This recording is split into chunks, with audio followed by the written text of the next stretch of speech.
మేమందరం రెడీ అయ్యి బండ్లు వేసుకొని ఎక్కడికి వెళ్ళిపోతున్నాం అనుకుంటున్నారా? తొలి తిరుపతి వెళ్దామని ప్లాన్ చేసాం. ఈ టెంపుల్ కాకినాడలో ఉన్న మాదాపట్నం నుంచి 22 కిలోమీటర్స్లో ఈ టెంపుల్ ఉంటుంది. ఈ టెంపుల్లో వెంకటేశ్వర స్వామి మనం ఎంత హైట్ నుంచి చూస్తే ఆ హైట్లోనే కనిపిస్తారని భక్తుల నమ్మకం.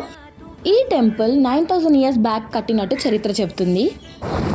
బండి ఎక్కేసింది ఈ బుట్టది చెల్లి కళ్ళు పెట్టేసుకుంది.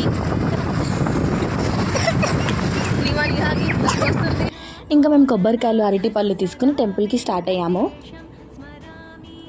ఇది టెంపుల్ ఎంట్రన్స్. ఈ టెంపుల్లో ఒక బావి ఉంటుంది. ఆ బావిలో వాటర్ తాగిన, నీళ్లు చల్లుకున్న విద్యాధనం సంతానం లేని వారికి సంతానం కలుగుతుందని భక్తుల నమ్మకం. ఈ టెంపుల్ చూడ్డానికి చాలా ప్రశాంతంగా ఉంది.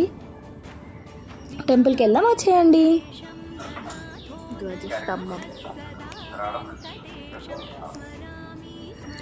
టెంపుల్లో ఉన్న గోపురం ఇలా ఉంటుంది, చూసేయండి.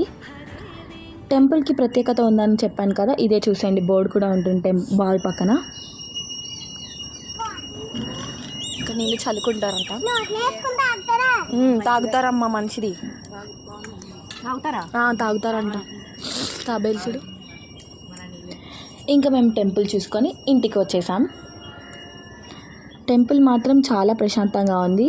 ఈ టెంపుల్ సాటర్డేస్ అస్సలు ఖాళీ ఉండదంట. మీరు కూడా వెళ్ళి దర్శనం చేసుకోండి. Bye guys.